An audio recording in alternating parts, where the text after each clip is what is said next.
Hello, in this video I will show you how to connect your Series 10 Hiwatch Ultra Smartwatch to your phone and set the time and date.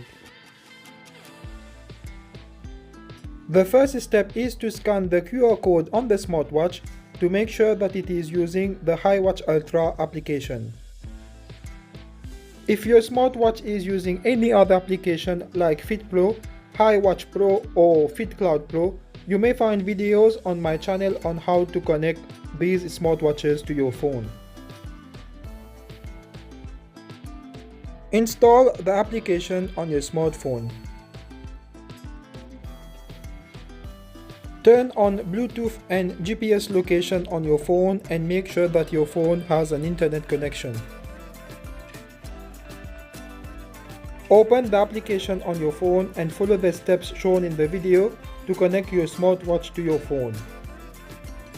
Once connected, the time and date will update automatically on the smartwatch.